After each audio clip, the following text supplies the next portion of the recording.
otras partes de su texto no son literales, sino son Esa es una terrible, esa es una forma muy mala de leer el texto bíblico. El texto bíblico no es el texto bíblico, no es un libro. La Biblia no es un libro, la Biblia es un compendio de documentos con diferentes géneros literarios, con diferentes intenciones autorales, escritos, redactados, compuestos, estilizados en distintos contextos históricos y socioculturales. Entonces, como yo sé que la Biblia es una colección de escritos de naturaleza variable, y como yo sé que la Biblia es un conjunto de documentos, de escritos de naturaleza o de carácter diferente literariamente, puedo decir, bueno, esta parte del texto es poética, es metafórica y esta parte del texto no. Además de que no hay ningún problema en que un mismo texto tenga partes que es que sean no tiene, poéticas y otras que no es que no sean. tiene, ¿Por qué no? no tiene, ¿Por qué no? bueno, pero no sabe ni lo que voy a decir. ¿Cómo dices por qué A no si no ver, sabe ni lo que voy a decir? a ver, O sea, dime. te cierras en un monólogo, repite lo que quiere y cuando yo voy a cuestionar algo dices por qué no, si no sabes ni lo que voy a preguntar. Bueno, a ver, dime. El hecho es bastante claro. Yo sé efectivamente que en efecto la Biblia no es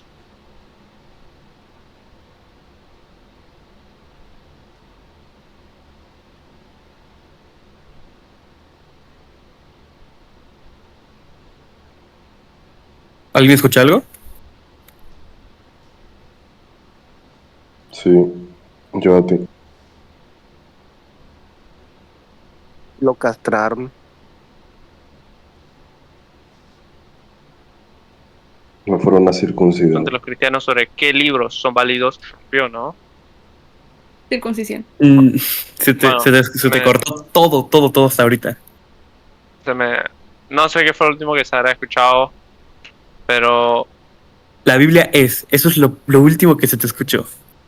bueno, yo sé que en efecto la Biblia es un compendio de escritos diferentes.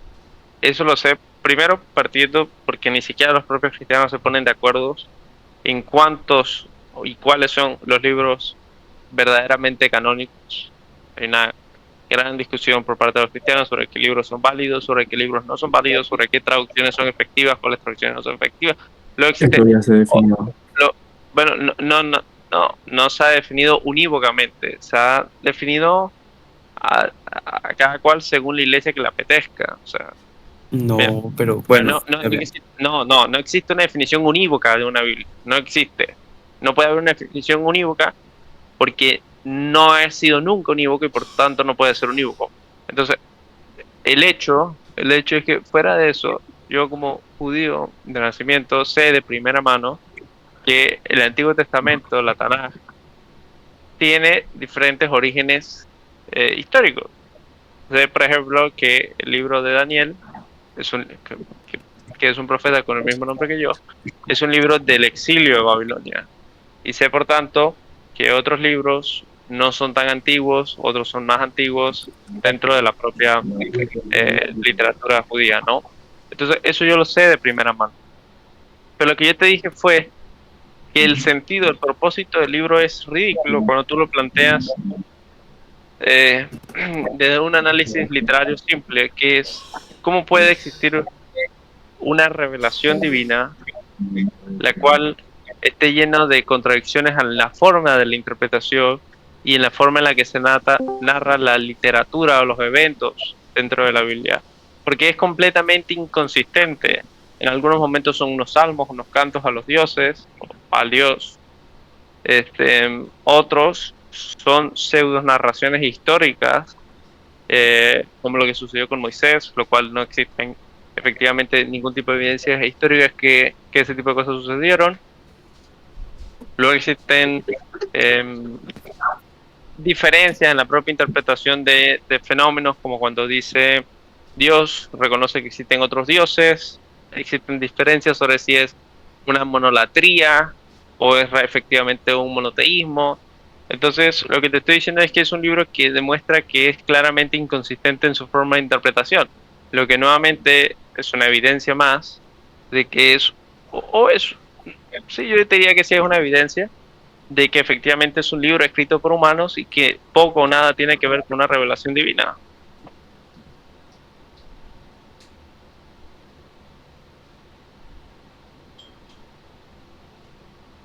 Am, ok.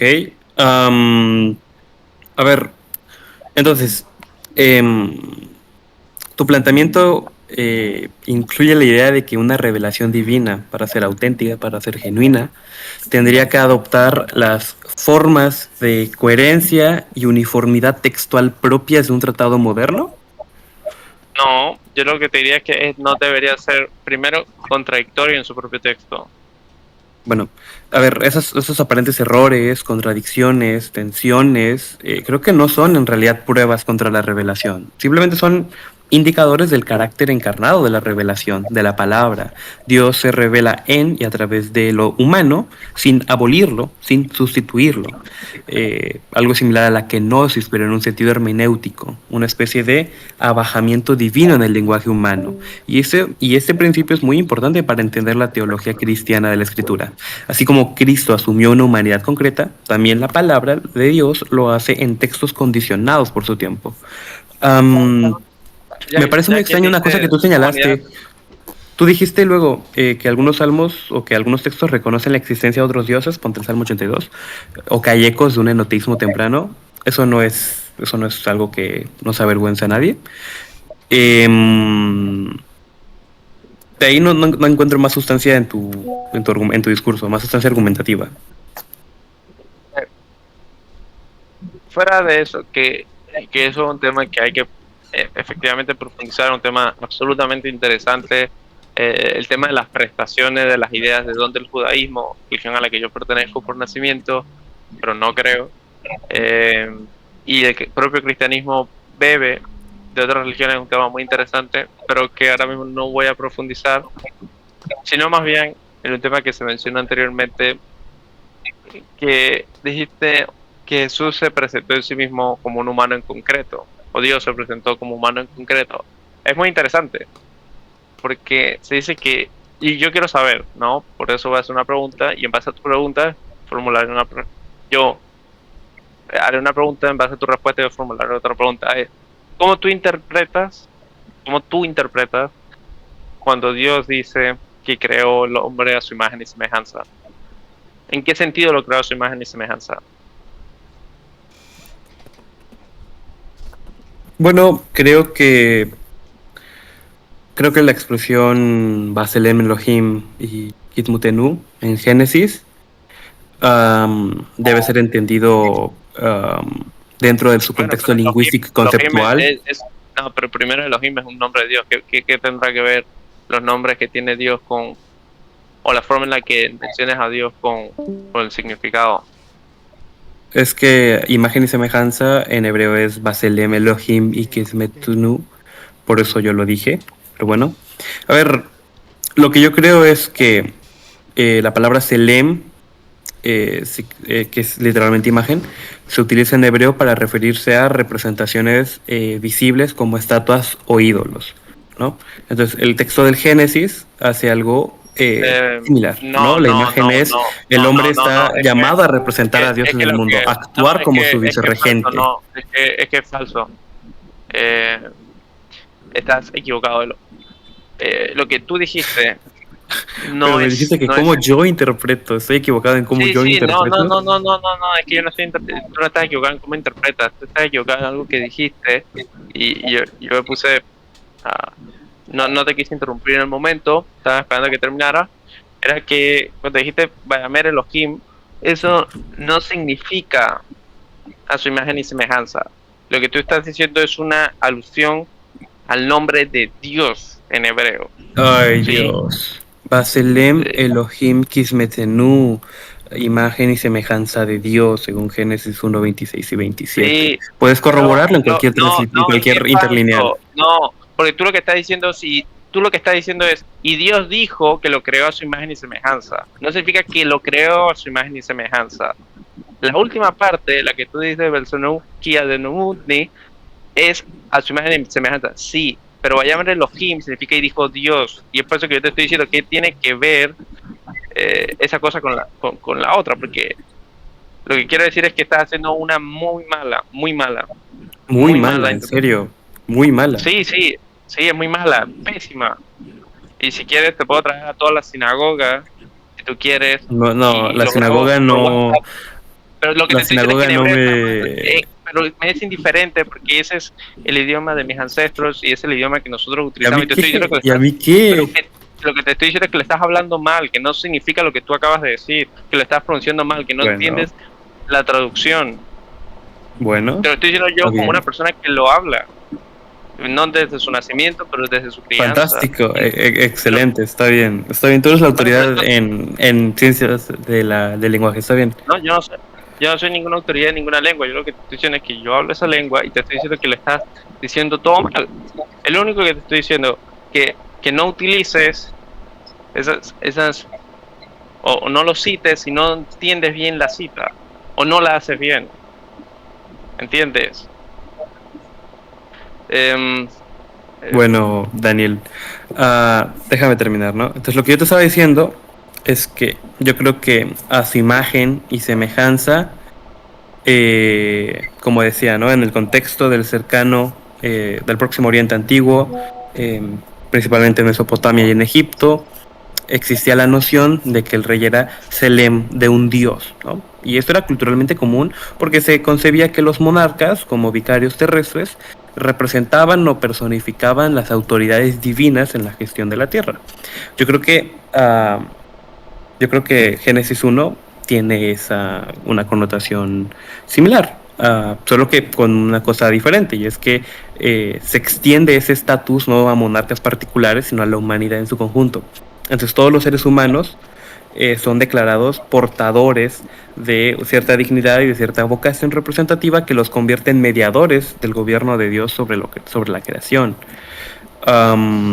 Ahora, sobre la palabra de semejanza, la palabra demut, no estoy muy seguro de si es simplemente una medida poética, digamos, algo para, para reforzar la idea anterior, es algo que pasa en Tohu Babohu, ahí no estoy seguro en la parte filológica. ahí estás equivocado. Porque de mutenu, ¿sí? Nu es un sufijo, es decir, es aquello que Bueno, tú pones. está bien. Pero déjame explicarte, porque tú dijiste que no estás claro, yo te lo voy a aclarar, por si no lo sabías. Y esto no es una cuestión de que yo sea un maestro en la Biblia ni nada por el estilo, es simplemente una cuestión lingüística, esto es una cuestión sencilla de la lingüística. De mutenu significa nuestra semejanza, no es un sufijo que puedes utilizar prácticamente en cualquier otra palabra, que significa nuestra, es decir, a nuestra semejanza. Entonces no es de mut, porque si tú dices de mut es a semejanza. ¿Semejanza de qué? ¿Del perro? ¿Del mono? A nuestra semejanza, de mutenu. ¿Sí? Bueno, ahora, yo lo que creo es que, ahora, ahí te decía, ¿no? Yo creo que, no estoy muy seguro de si ambas palabras se tratan de una gendiadís, ¿no? Una sólida expresada con dos términos coordinados, o si realmente hay una diferencia entre una y otra. Algunos dirían entre una imagen esencial y un desarrollo existencial. Creo que la mayoría de los estudiosos contemporáneos como Kleins o Westermann o Middleton los interpretan ambas palabras como mutuamente interpretantes, ¿no? Lem, perdón, es la designación base y demut es digamos, una matización, pero no estoy seguro ahí. Lo importante para mí de la comprensión que tengo del pasaje es que la escuela redaccional o el autor de este pasaje está describiendo que el ser humano es una entidad, un ente que por diseño representa o refleja la autoridad, la racionalidad y la capacidad relacional de Dios como vicerregente.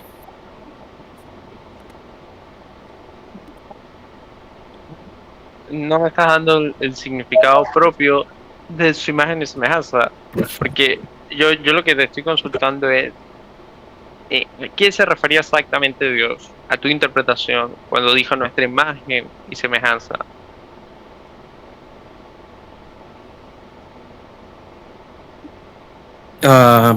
Con su imagen y semejanza, creo que significa que el ser humano es instituido por Dios como su representante visible en la tierra, con funciones regenciales sobre la creación. Ya. Ya, pero la imagen, ¿cuál es la imagen entonces de Dios? Porque la regencia no es la imagen de Dios, ¿no? Es su atributo, es su característica, pero su imagen, ¿qué es a su imagen? ¿Y cuál es esa semejanza, ese parecido? Porque la regencia no es. O sea, no, si te estás refiriendo a un aspecto físico, no, la imagen es eso, es una función representativa. El ser humano es la imagen en cuanto ha sido constituido por Dios como su vicegerente terrenal. La imagen no es algo que el hombre tiene, es algo que el hombre es. Y de hecho así es la forma más precisa de entender el texto en hebreo. Yo lo muteo, no se preocupen. Ah, bueno, quédate un poquito solito.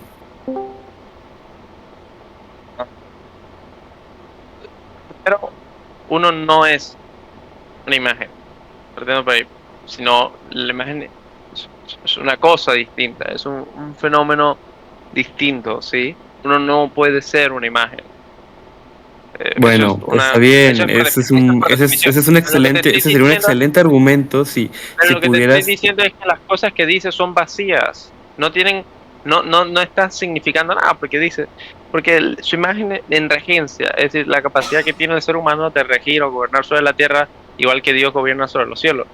Eso yo te lo estoy entendiendo. Pero ¿qué sentido tiene? ¿Qué propósito tiene decir que lo creó? Es decir, cuando Dios crea al hombre, ¿cuándo le dispone a él el poder sobre la regencia de la tierra? Porque eso no tiene ningún tipo de sentido, porque la evidencia antropológica no te dice que el ser humano gobernó sobre la tierra. El ser humano le costaron milenios poder regentar sobre la tierra. Entonces, ¿cómo pudo crearlo con esa regencia supuesta que tú le mencionas si no la obtuvo en su creación? Lo obtuvo en su evolución. Y por eso te digo, o sea, es que el significado que tú le das es inconsistente con la evidencia. Es un sinsentido en sí mismo, es una contradicción. A ver, esa es una cosa totalmente diferente, porque no es una independientemente, es totalmente irrelevante, porque independientemente de lo que la teoría antropológica te pueda decir, el texto bíblico, el texto de Génesis es un texto escrito en un contexto específico, con un marco conceptual específico. Entonces, incluso si la Biblia, el cristianismo no fuera verdadero, el texto seguiría teniendo ese significado. Ahora, es diferente si tú quieres evaluar si el texto es verdadero, hay que entender el texto primero, y tú lo que estás haciendo es como, no sé, ¿quieres que yo haga una suerte de concordismo? Mira, la cuestión fue sencilla, yo te pregunté el significado que tú interpretas, ya me dijiste el significado que tú interpretas y yo te dije, ok, ese significado es un saco de contradicciones andantes, igual que lo es en todo el texto bíblico. ¿Por qué? ¿Cuál es la contradicciones con qué? ¿Consigo mismo? ¿Con la evidencia externa? Con la realidad. Primero, el texto es inconsistente consigo mismo, por supuesto lo es. ¿Dónde? Pero es aún más inconsistente. ¿Dónde es inconsistente ahí? ¿Dónde es inconsistente ahí? Bueno, primero en las profecías del no, Mesías. Pero ese es un tema diferente. Ese es un tema diferente. Estamos hablando de Génesis, amigo. Tú dices, o sea, te estoy preguntando, ¿dónde es inconsistente ahí? Tú dijiste, esa interpretación de ese texto de Génesis es inconsistente, es una bolsa de contradicciones andantes. Dijiste, ¿dónde está la contradicción ahí? Me encantaría saber. La contradicción está con la realidad. O sea, es un libro que no tiene ningún valor representativo con la realidad, ya te lo dije. O sea, cuando en la creación del ser humano tuvo algún poder de regencia, ¿te parece? No es una cuestión de me parece o te gustaría, o no es una cuestión estética, es una cuestión de hechos fácticos, son duros. Tú revisas la realidad. Parece que no estás entendiendo el tipo de discusión que estamos teniendo. Ahora, te voy a responder eso, ¿no? No es el tipo de discusión, es que tú haces todo tipo de malabarismos para justificar creencias. ¿Cuál malabarismo? ¿Cuál hice? Dime uno que haya hecho. El malabarismo que te está diciendo. Bueno, una cuestión es que eso sea representativo con la realidad y otra cosa que ese sea el significado real del texto. Yo no te discuto que ese sea el significado real del texto. Bueno, entonces no hay ninguna contradicción ahí. Entonces, ¿de qué estás debatiendo? La contradicción está en que entre lo que dice el texto y lo que indica la realidad son dos temas completamente diferentes. Bueno, es una contradicción. Bueno, está bien. Eso es una contradicción. Sí, ese es un tema diferente. O sea, ese es un área diferente. Ahora, entonces, es muy mala. Es que a mí me es completamente indiferente el tipo de interpretación que tú hagas, en el sentido de que es indiferente. Qué ridículo. Presta atención y no interrumpas más. Y si no, terminamos la discusión. El hecho es sencillo. A mí me es indiferente si tu interpretación es literal, no es literal. Lo único que me interesa es cuál es tu interpretación y qué relación tiene esa interpretación que tú haces con la realidad. Me da igual, me es indistinto si tu interpretación es históricamente correcta sobre cómo se debe interpretar el texto bíblico. Porque a mí lo último que me va a interesar es cuál es la interpretación correcta de la Biblia. Si no, lo que a mí más me interesa es, en base a tu interpretación, corresponde con alguna realidad concreta, y la realidad es que no, tu interpretación no corresponde con ningún hecho histórico ni con ninguna realidad, porque para mí es una cuestión exclusivamente estética, banal, discutir sobre cuál es la interpretación correcta de la Biblia, porque lo significativo para mí es, porque yo hace de beforehand, previamente, que el texto bíblico es un texto completamente falso, entonces me es más interesante saber cuál es tu interpretación. Eres una persona muy extraña, ¿por qué sabes de antemano que es completamente falso? Me encantaría saber. Yo ya sé de antemano a lo que sea que tú interpretes ese texto, porque yo mismo, a través del estudio y muchos otros profesionales académicos... ¿En serio? Dime un académico.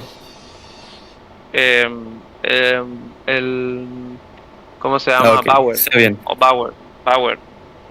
¿Qué tiene Bauer? Bauer tiene un libro en el que habla sobre el origen del cristianismo y demuestra que efectivamente de dónde provienen las ideas del cristianismo, como el cristianismo ¿Y eso en qué afecta? En que él en el libro explica que obviamente el cristianismo es una religión inventada por los seres humanos, y explica los orígenes de sus ideas, de los grupos religiosos que existían en Israel, sobre el éxodo de judíos que creían en Cristo, sobre las ideas que ellos tomaron, los lugares en los que ellos vivían y cómo ellos interpretaban los eventos que sucedían. Y yo por eso sé previamente, pero no solamente sé por eso, sino por muchos otros académicos profesionales como Christopher Hitchens. ¿En serio? Sí. Hitchens no es un académico de la Biblia. Hitchens es una referencia terrible. De hecho, es muy gracioso que la tomes a él. Yo no he dicho que sea un referente bíblico porque no es... Entonces, ¿dónde está? A ver, ¿qué hace Hitchens? Dime. Hitchens fue papiadísimo por Craig en un debate. Pero yo no tengo ningún problema con hablar de evolución doctrinal. De hecho, ninguna tradición cristiana sofisticada tiene problemas con hablar de evoluciones doctrinales. Yo mismo te puedo decir que el origen de las creencias cristianas abordadas, digamos, desde un punto estrictamente histórico, es algo que a mí me gusta estudiar, ¿no? Es una cristalización gradual de un conjunto complejo y variado de convicciones, de prácticas, de reinterpretaciones mitopoéticas que surgieron en la matriz del periodo del Segundo Templo, y no solo en el periodo del Segundo, en el sustrato apocalíptico del periodo del Segundo Templo, dentro de un entorno cultural y social y filosófico greco-romano mucho más amplio, que terminó moldeando, limitando y posibilitando las formas particulares del pensamiento y la autocomprensión de los paleocristianos, y eso, o sea, yo no tengo ningún problema con eso.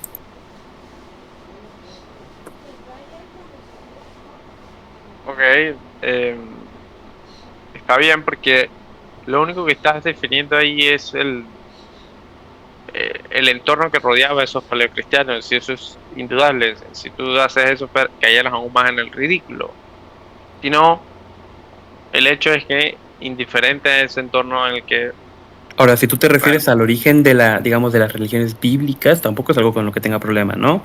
Comenzando con la antigua religión israelita, los estratos más antiguos que tenemos de la religión bíblica surgen de un conjunto heterogéneo de tradiciones tribales, cultuales y narrativas que podemos ver en las partes más antiguas de la Biblia hebrea, que es en sí misma un texto compuesto, ¿no?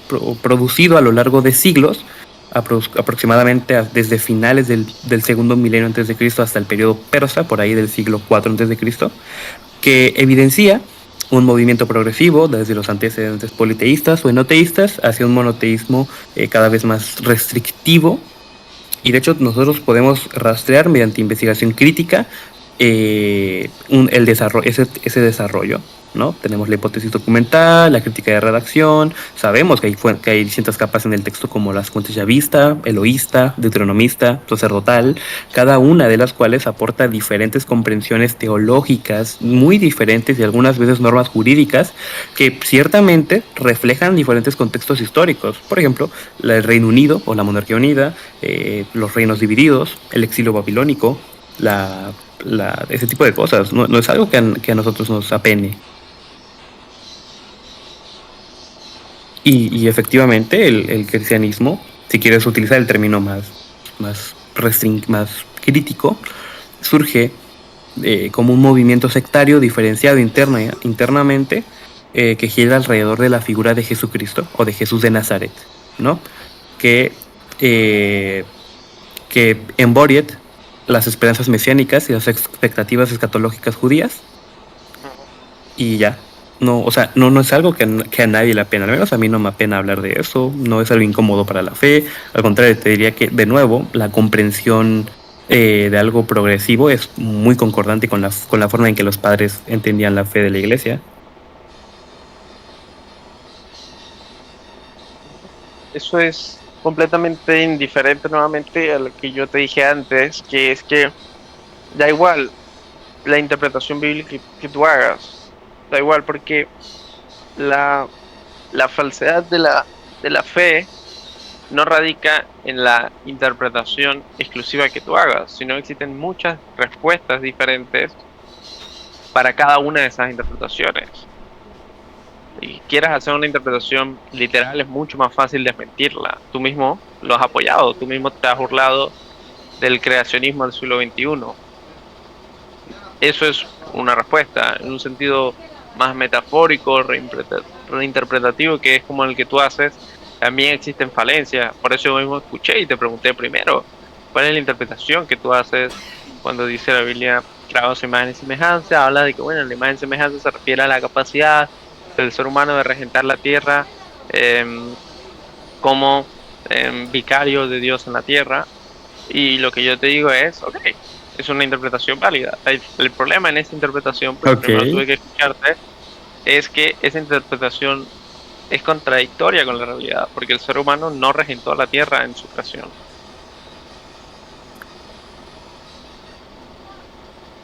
A ver, explícame cuál es el argumento en favor de eso.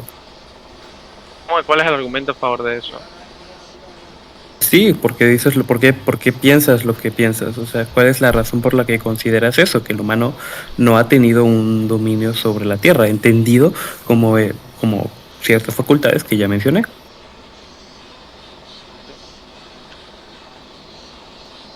Vamos a enlistarlas, ¿te parece? O sea, tu argumento es que Génesis 1, 26, 27 contradice la realidad porque el humano, en sus orígenes, no tenía un control uniforme, digamos, ¿no? Sobre la tierra. Bueno, sobre la tierra. No era un vicerregente de un juez cósmico como se supone que debería ser, ¿no? No lo era. No lo era, sí, efectivamente, no lo era.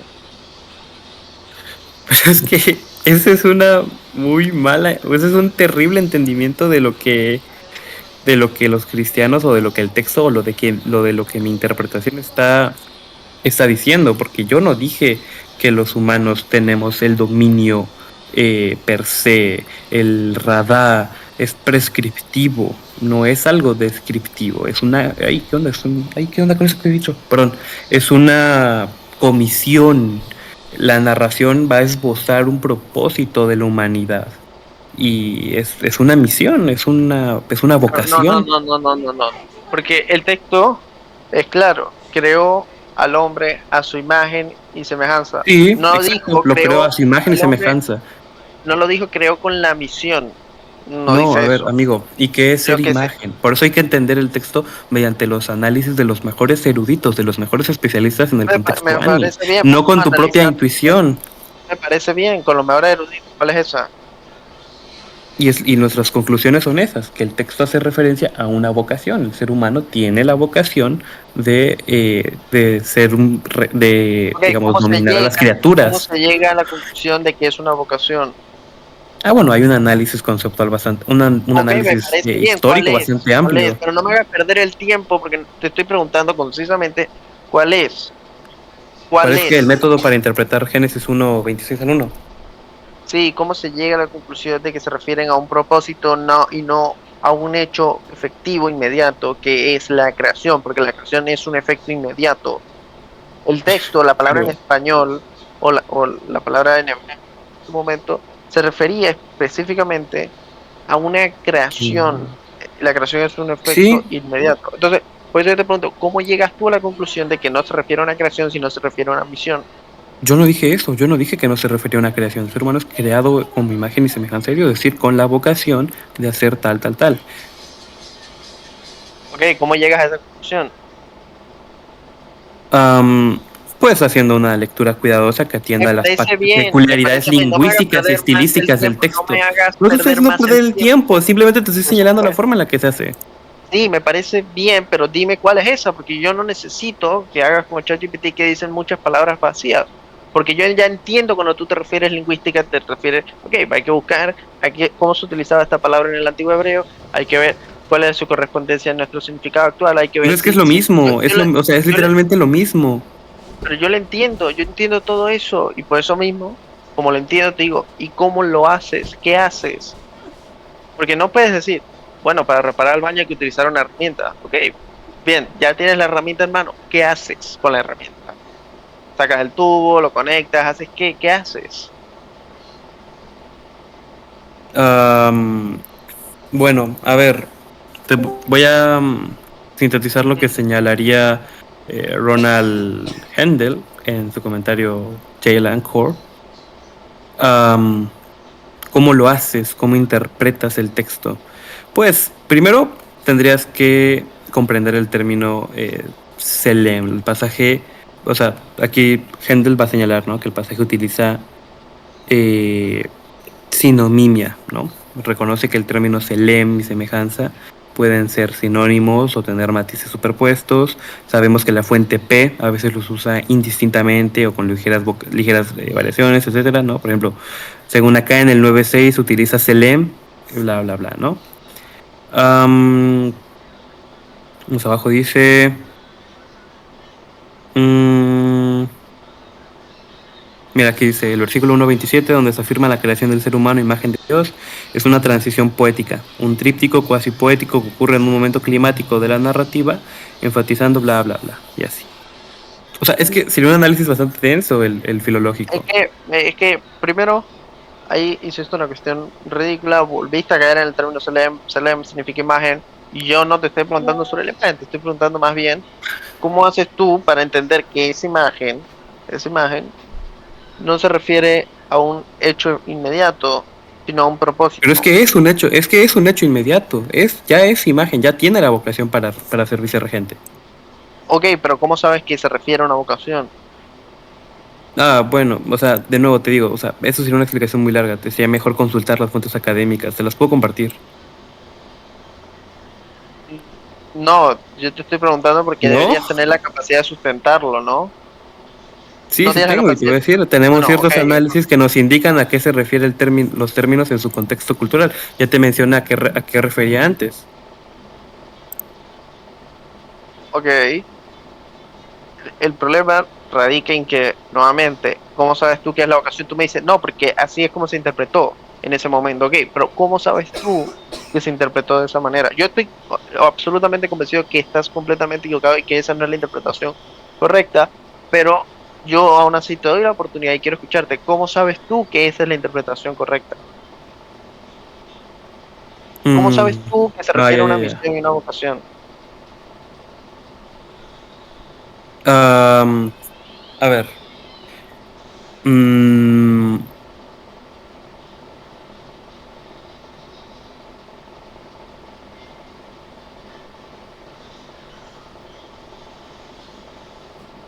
Porque...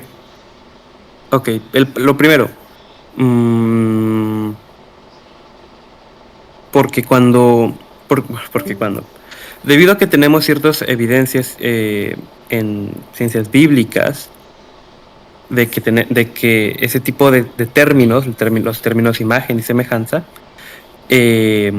bueno, no, más bien, porque Génesis 1 en general como texto bíblico, como texto antiguo, tiene un sentido de cosmología orientada a lo funcional, ¿no? Es decir, como sabemos que Génesis 1 no es un relato de los orígenes materiales o físicos, sino que es una cosmología antigua orientada a funciones, pues, y sabemos que para las culturas antiguas la Vamos a existencia hacer no una se aclaración. definía por Escucha, las... no, pero vamos a hacer una aclaración. ¿A qué te refieres tú por cosmología? por cosmología, pues digamos la forma en la que se comprendía el cosmos, ¿no? La forma en la que se comprendía el mundo ¿Qué es el cosmos? alrededor. ¿Qué es el cosmos? Todo el mundo, el mundo a nuestro alrededor. ¿Qué es eso? ¿Cómo que qué es eso?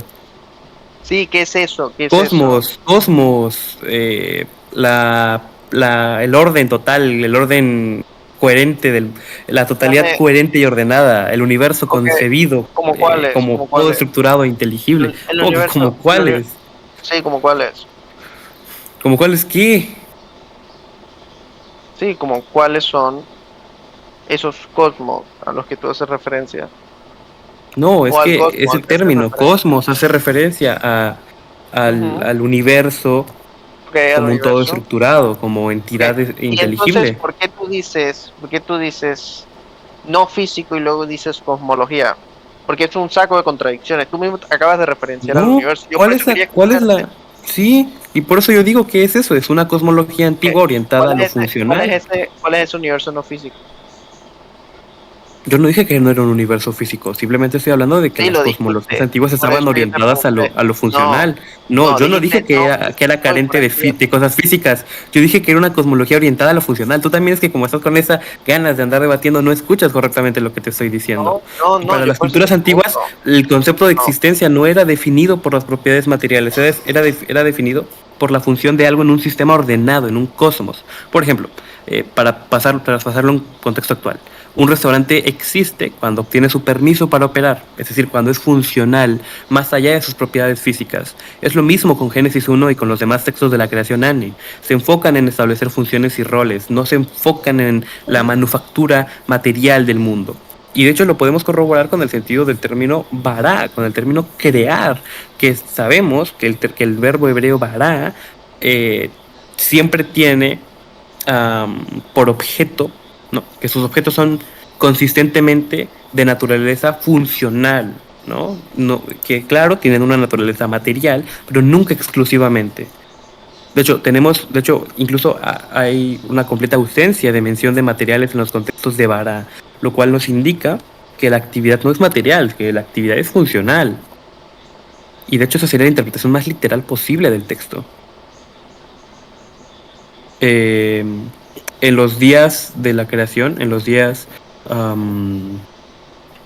4 al 6, Dios instala funcionarios en el cosmos, porque de los días 1 al 3 Dios había dejado esos ministerios, esos roles posibles para tener funciones que necesitaban funcionarios, ¿no? Y lo mismo, la humanidad que fue creada en el sexto día es una función específica en relación con Dios, son su imagen.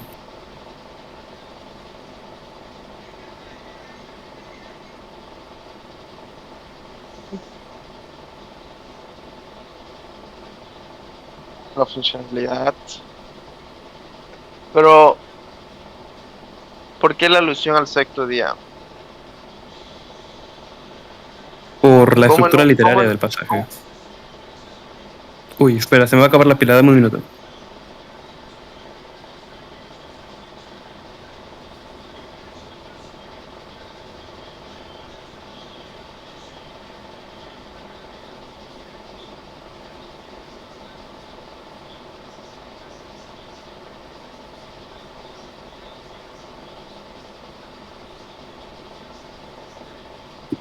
Está, ya. Te hago una consulta. Pero cuando se practica el Shabbat, que es una Ujú. tradición judía milenaria, y se hace referencia a que el día del descanso es el séptimo día, igual que Dios descansó el séptimo día. ¿Por qué nosotros sí físicamente descansamos al séptimo día? Sí, lo que se refería a Dios no era un día. Eso no sé, no soy experto en tradiciones judías contemporáneas, tampoco sé cuál es tu rama específica del judaísmo. Todas las ramas actuales del judaísmo creen en... Sí, pero tienen detalles específicos. ¿Y eso qué importa las No, creencias actuales del judaísmo? A ver, el texto, las tradiciones judías actuales no representan las creencias judías, son las creencias israelitas de su tiempo. Jesús no guardaba Shabbat. Sí, seguramente sí lo guardaba. Ok, entonces, ¿por qué descansaba literalmente al séptimo día si Dios no se refería al séptimo día literalmente? Eso que, ¿cómo? O sea, ¿eso qué tiene que ver? Estamos saltando otro tema, estábamos hablando de la humanidad. Estoy haciendo una pregunta que es bastante clara porque tú dices, yo te pregunto, si no se refería al día como un elemento físico, sino tú dices, es simplemente una herramienta eh, literaria. Yo no dije eso. Yo cuando dije eso. Bueno, porque yo te pregunté qué entiendes por día y dijiste es una... ¿Cuál fue la palabra que utilizaste? Por día yo nunca dije que entendías por... Tú nunca me preguntaste eso y nunca respondí a eso. Claro. Sí, sí lo pregunté y sí lo respondiste. Por eso te vuelvo a preguntar. ¿Cuándo dije eso? Bueno, entonces no tiene sentido esta discusión porque estás físicamente negando algo que sucedió. Te vuelvo a preguntar, ¿cuál es la... A ver, nunca me preguntaste qué es un día y tampoco te respondí. Y aquí tenemos mucha gente. Primero sí lo preguntaste, segundo sí lo respondiste, pero da igual. Es que todo eso da igual. Porque si aún así yo no te lo vi... Es que entonces da igual todo lo que dices. Eres muy malo debatiendo. No, porque da igual. Por supuesto que no, que sí da igual, porque aún y si yo no te lo hubiese preguntado, te lo pregunto ahora. ¿En qué significado o cuál es la interpretación de día que hay que usar? Porque da igual si yo te lo pregunté anteriormente, te lo puedo preguntar ahora. Y ahora me tienes que dar una respuesta, ¿no? Pues yo creo que los 7 días de Génesis 1 son, al menos o sea, la manera en la que el autor estaba entendiéndolo, eran días literales de 24 horas. Ok. Entonces, Dios creó en un día el cielo y la tierra, el primer día, ¿no? No, porque yo no estoy adscribiendo a que el texto del Génesis es una descripción mecanicista del mundo, es una descripción física literal del mundo. Yo adhiero a una teoría, a una interpretación patrística del Génesis. Dijiste, el autor se refería a 24 horas del día, ¿no? Ahora tú dices, eso es lo que él se refería al autor, no tengo yo por qué creer eso es lo que me estás diciendo, ¿no? Yo no dije eso. Simplemente estoy diciendo que el texto, en su contexto más amplio, no nos compele a creer literalmente en 24 horas del día. Es de nuevo parte de un relato que no es necesariamente literal, que siempre se ha entendido que es un relato metafórico, alegórico. Me parece bien. Pero tú sí crees que el autor se refería a 24 horas de días sexuales, ¿no? Físicos, reales. No he encontrado evidencia en la erudición crítica de la Biblia de que los días del Génesis se refieran a otra cosa que no sean días de 24 horas, literalmente.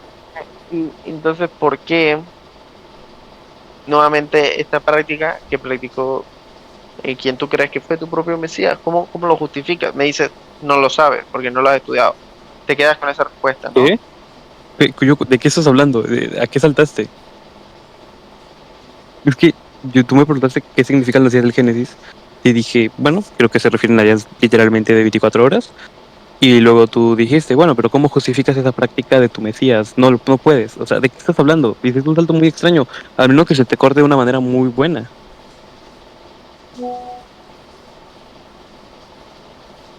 A ver, Ascension, ¿cuál es la mafumada que he dicho, mafufada que he dicho yo? No, o sea, no encuentro evidencia en la erudición crítica de la Biblia de que los días del Génesis se refieran a otra cosa que no sean días de 24 horas. Me parece bien, pero entonces yo te pregunto, ¿cómo justificas o cómo interpretas tú que tu Mesías guardaba físicamente un Shabbat el séptimo día, que es el día del descanso, o por qué los judíos hoy en día guardan ese séptimo día de descanso si ¿Cómo no se referían a pues, días pues sexuales. que es un mandamiento de la Torá y Jesús seguía la Torá. No, ¿de qué otra forma ¿Por qué la lo Torah lo justifico? haría? ¿Qué quieres que ¿Y haga? por qué la Torah lo haría? Pero ¿por qué la Torah lo haría? ¿O cuál es el origen de esa práctica? ¿Me puedes decir? No lo sabes, no tienes por qué saber todo. Ah, no, o sea, el origen histórico de guardar el Sabbat, eh, si no mal recuerdo, hace surge en Mesopotamia, aparece por la confluencia de las tradiciones calendáricas mesopotámicas, las prácticas cultuales o las prácticas de culto de las de Canaán y las innovaciones las distintivamente innovaciones teológicas israelitas durante el periodo monárquico tardío y exílico, ¿no? Am, Tengo entendido que el término Shabbat probablemente deriva de la raíz hebrea SEBT, no recuerdo cómo se diría en español, que significa algo así como cesar o para descansar. Creo que es un verbo. Entonces, am, que de hecho tiene cierta resonancia. Tiene un parecido con la palabra Acadia Zapatú, que de hecho se encuentra en textos cuneiformes que datan del periodo babilónico antiguo, donde se refiere a Selene, a la luna llena, o al decimoquinto día del mes, que estaba asociado con deidades apaciguadoras. Entonces es una conexión que nos indica muy antiguas raíces mesopotámicas para la idea de calendarios sagrados en esa parte del mundo. Hay calendarios sagrados en todo el mundo, pero para esta parte del mundo, con días ritualmente significativos. Es por eso que por eso que los israelitas entendieron el Sabbat no tanto como eh, no tanto como un festival lunar, no es un festival lunar, no llegó a ser un festival lunar, sino que era una observancia que estaba ligada al número 7, que es un número con connotaciones simbólicas, pero que es heredado al final de ese tipo de tradiciones lunares, ¿no? Y que probablemente se consolidó durante la redacción sacerdotal de Génesis 1, de ahí seguramente surge la tradición del Sabbat, ¿no? No, eso es, Y, eso es y primero que nada, creo que eso surge en The Bible, la gran historia de la Biblia. Es un libro magnífico, es un libro gordísimo de 3000 páginas. Ahí te muestra sobre la evidencia arqueológica y textual que tenemos sobre la observancia del sábado, que por cierto no era una característica ni siquiera consistente o central de la religión israelita. Las leyes explícitas antes del siglo 8 antes de Cristo nos indican la ausencia del sábado, ¿no? No hay un sábado en las primeras colecciones legales, por ejemplo, en el Código del Pacto de Éxodo 20 al 23 y en las críticas proféticas que aparecerían en Amós. Todas ellas nos muestran que se puede haciendo cada vez más prominente a finales del periodo monárquico en Judá el sábado, pero no era una práctica tan consistente. Discusiones judías, no, chao. hacer una pregunta. Ya este tipo ha interrumpido como 10 veces, solamente entra para decir una estupidez antisemita y se desconecta su silencio como hizo ahora. Por favor, si lo puedes silenciar para que no haga más eso. ¿A quién? El sofista de Corinto. Pues claro, porque está bien, ya lo silencié.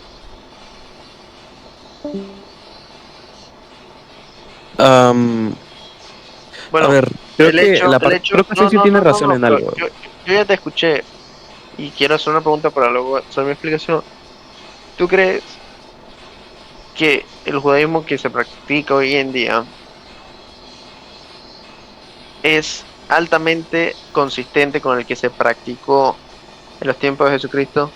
Por ejemplo, prácticas como la circuncisión, el Shabbat, la matzah, todo este tipo de cosas. ¿Crees que se guardan consistentemente? No me refiero al tema de las disputas entre rabinos y algunas cuestiones de la aplicación de la ley, sino me No, refiero a estas definitivamente prácticas. no. Definitivamente, yo creo que no. Creo que es Las prácticas, sustancialmente diferente. la práctica del Shabbat, de la matzá y todo este tipo, y la circuncisión son sustancialmente diferentes a cómo Es se que- practicaba en el tiempo de Jesucristo. Es que yo creo que lo que es importante es que entender que en el siglo I, en la Judea romana y en la diáspora en general, no existía un judaísmo único y unificado. Lo que existían eran judaísmos, ¿no? Fariseos, saduceos, esenios, que de hecho ahorita sabemos que quizá Sí, eran bueno, eran, los de Qumran, no, incluso pero, Pelotes, si quisieras pero la considerarlo, judíos diferencia en las helenizados, sectas, sectores no, pero, apocalípticos. sí, pero ¿Cómo? esas eran, la diferencia entre esas sectas eran cuestiones más bien, eh, no de los rituales, las diferencias eran, vamos a decirlo así, estéticas, no eran ritualísticas, no existían diferencias No estoy muy significativas. seguro.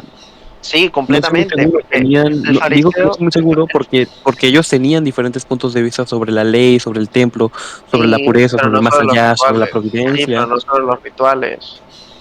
Las diferencias, por ejemplo, los fariseos creían en la obediencia estricta de la ley, pero nunca hubo un debate sobre los rituales.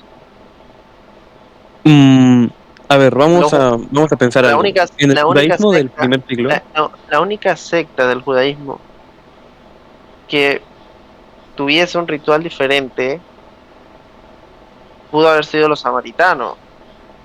mm, Y los samaritanos tenían diferencias por los nuevos cánones del judaísmo, y que solamente aplicaban a los antiguos. Y si tú te fijas hoy en día, los pocos samaritanos que existen hoy en día tienen casi que las mismas prácticas en lo que es el Shabbat, la circuncisión y la matzah que todos los judíos modernos hoy en día. Entonces, si los samaritanos, que han sido la única secta significativa con diferencias ritualísticas con el judaísmo mainstream, por decirlo de alguna manera, y los samaritanos, igual que el judaísmo mainstream, vienen de los propios temas, de los propios tiempos de Cristo, teniendo en consideración de que existe un pasaje bíblico que confirma la existencia de los samaritanos, que es la parábola del buen samaritano, es que con 4. sí, es que efectivamente sí podemos creer que no existen diferencias entre los rituales. No, Y o yo sea, te, a ver, yo quería escucha, señalar, yo te lo digo ahí como unas cuestiones a tener en consideración, ¿sí? Y porque yo te diría ¿eh? que sí creo, personalmente yo creo que efectivamente el judaísmo que guarda Cristo, el tema de los rituales, es altamente consistente con el que se guarda hoy en día. Ok, Y te digo esto, vamos a ver, vamos a pensar te en digo, escucha, te digo, ujú. pero déjame decirte por qué te digo esto. Yo te digo esto porque a pesar de que esta es una explicación histórica muy interesante, cosa que podría estar de acuerdo contigo, no lo estoy porque eso es simplemente una teoría que existe sobre el origen del Shabbat. Existen muchas teorías sobre el origen histórico del judaísmo. Yo creo que todas son perfectamente posibles porque es una teoría al fin y al cabo. Solamente no lo sé con seguridad. Lo que sí sé con seguridad es lo que te voy a decir, que es que la, el uso del Shabbat dentro del judaísmo radica en que efectivamente, como tú dijiste, en el judaísmo se interpreta que Dios creó al hombre a semejanza de Dios. En el judaísmo hacen una muy grande diferencia a la que tú haces. Te refieres a la capacidad de la regencia. El judaísmo se refiere a la dignidad del ser humano. El alma del ser humano es el mismo, es el mismo Mm, alma, por decirlo así, que el de Dios. Es un tema de la dignidad. Bueno, Entonces, tenemos que, o sea, tendrías que evaluar si las interpretaciones. déjame continuar. Yo no sé si la interpretación del judaísmo sea correcta. Me es indiferente porque al final no creo en esa religión y creo tampoco en la tuya. Simplemente yo te estoy explicando las cosas tal y como se enseñan, ¿sí? Y por qué estoy en desacuerdo con lo que tú dices y por lo que yo creo que lo que tú dices es falso. Porque, como nuevamente te digo, Porque el judaísmo actual déjame, enseña déjame, algo, estás en desacuerdo déjame, conmigo. déjame, déjame continuar. No, yo estoy en la diferencia del significado de los días, ¿sí? No porque ellos hagan una interpretación de la dignidad y tú hagas una interpretación sobre la capacidad de la regencia.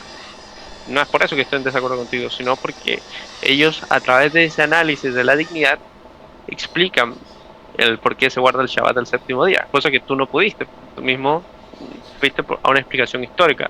no una explicación dentro del propio mensaje de Dios. Pero déjame continuar, porque yo te escuché. Entonces, como el ser humano imita a Dios, ¿sí? A su semejanza, si Dios trabaja hasta el sexto día y descansa el séptimo, el ser humano trabaja el sexto día y trabaja hasta el séptimo. Bien, esto existe antes del exilio, ¿sí? Y existe antes de la liberación de Egipto. Lo que sucede es que luego de la liberación de Israel, luego del éxodo, el Shabbat deja de tener el significado estrictamente de la dignidad de Dios o la imitación hacia Dios, sino adquiere una característica histórica y social.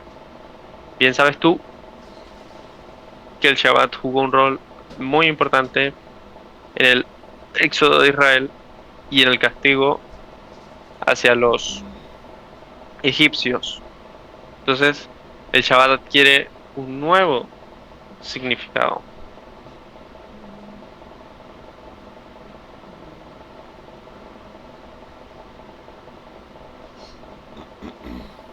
Y ya, con eso termino.